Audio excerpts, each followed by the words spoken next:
Hey everyone, welcome back to another video. Thanks for tuning in. We are going to be talking about my lift kit today. So people have been asking for an update. I've had the lift on my truck now for about 2 years. This is my 2023 Frontier Pro 4X. If you're new to the channel, you can go back and check out the install videos and all that to get a closer look if you want. But basically what's on the truck is the Dobinsons IMS suspension lift kit. So what you get with the kit is up front, of course, tucked behind the big tires. It's kind of hard to see, but you get your struts. I do have the upper control arms as well. Those are not part of the lift kit. They are an added on feature, but you can order them if you please.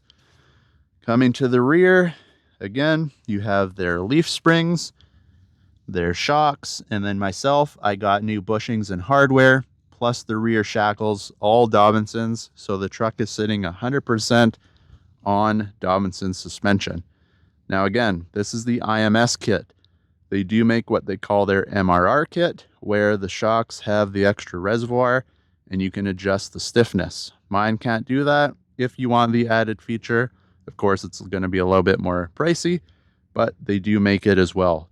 Lift-wise, you're going to look pretty much the same.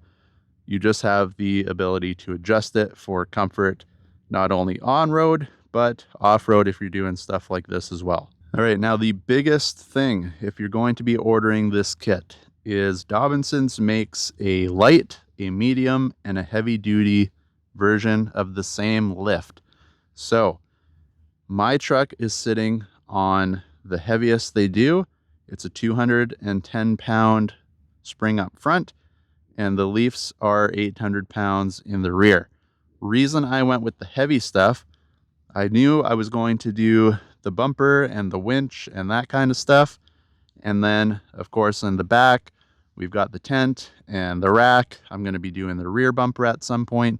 Then you throw a bunch of overlanding goodies, your food, your bedding, your tools, supplies, all that type of stuff. All adds up to the weight. So I went heavy duty for that reason and that reason only.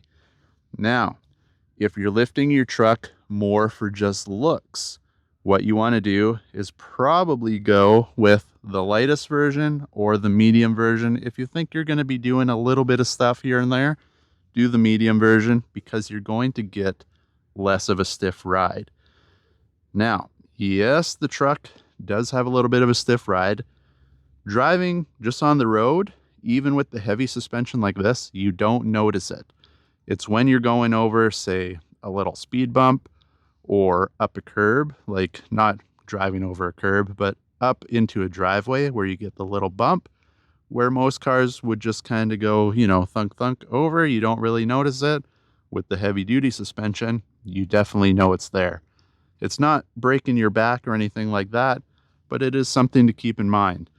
And then, of course, if you are just going to be lifting the truck for looks, if you do their light version, it's going to be pretty similar to stock. I would say probably 100% feels like stock when you're driving around, but you're going to get this lift, the same stance, because the lighter suspension is not going to give you less of a lift. It's only when the suspension is doing its thing and compressing and flexing and stuff like that, that you're going to really notice the difference in the weight or the heavy dutiness of the suspension.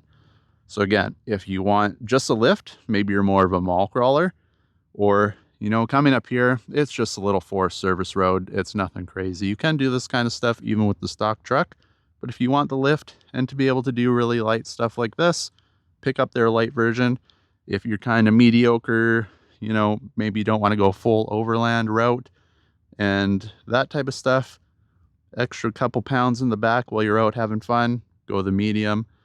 Then if you're like me and you load the sucker right to the rim when you're going out in the bush, go heavy duty. And of course, it's going to eat up the weight of the tent and the rack. I do want to do the rear bumper at some point.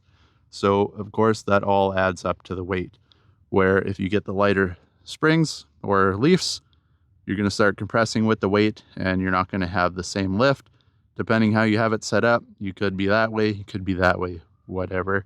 But just things to keep in mind. Now, another thing to keep in mind, and again, you can't see it, but you can in the install video, is I've got their hardware for the leaf springs in the back, and they're all greasable fittings, which is awesome because I find it doesn't really squeak in the mud or anything like that, but the only time it starts to squeak is when I'm driving, believe it or not, out in this type of stuff. You can see I've been parked here for a while. It's starting to dry. You have that nice fine mud sand. When that gets in your leaves, like you see down there, everything's just caked.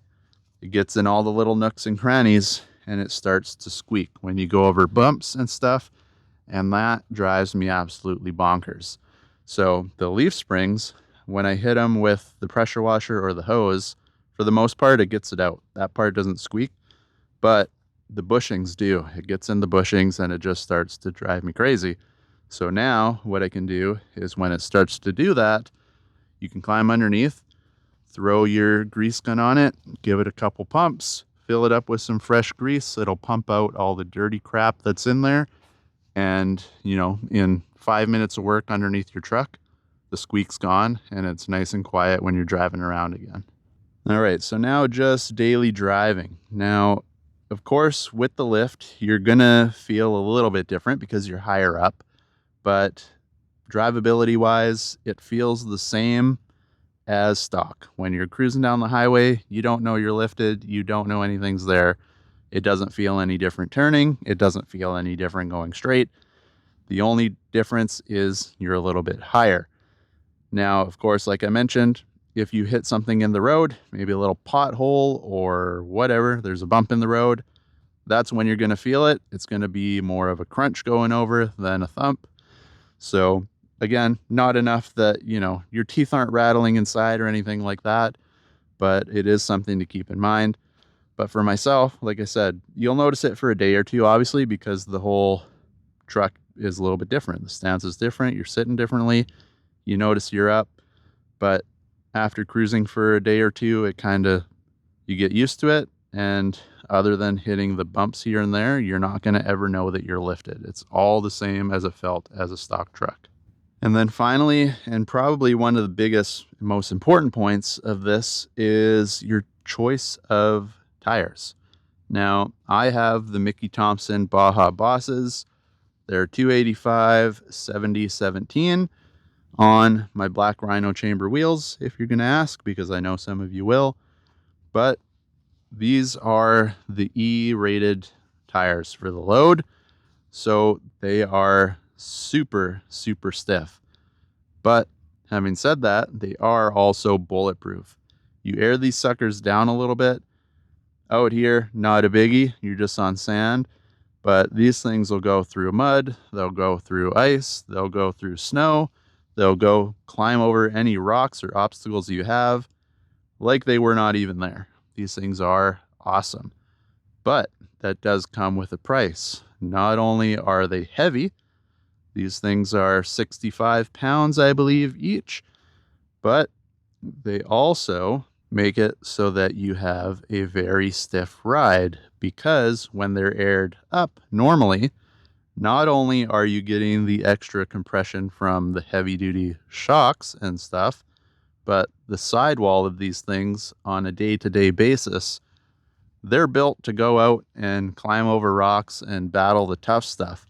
So when you're going and maybe you hit a little bump in the road or something, these tires have no cushion to them.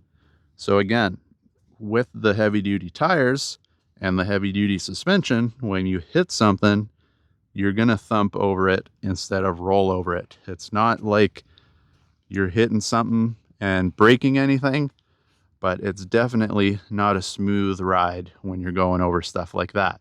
Whereas if you were to get a tire that's maybe, a little less hardcore, it's going to have a little bit of squish to it, a little more squish to it.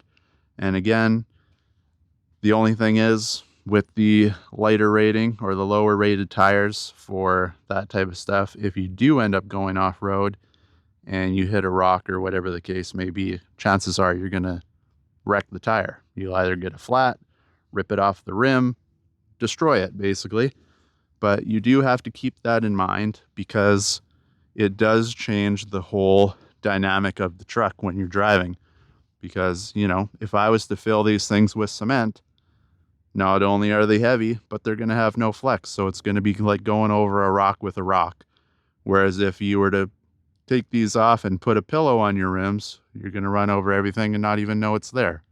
So again, the choice of tires that you're going to go with is going to change the whole drivability of the truck and how it feels for your own preference. So it's hard to do, but if you got a bunch of friends, I do recommend going out if they have different types and different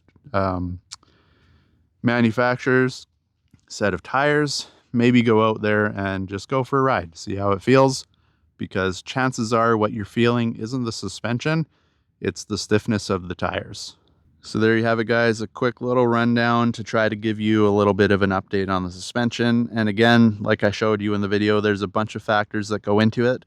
So I highly recommend the lift. I love it. I've had no issues. It's got me everywhere I've needed to get. It doesn't squeak. There's no weird clunks. There's nothing like that. It just lifts the truck perfectly, in my opinion. You can fit the bigger tires, and it's just a comfortable ride. Price-wise, it's on the higher end, but you get what you pay for, in my opinion.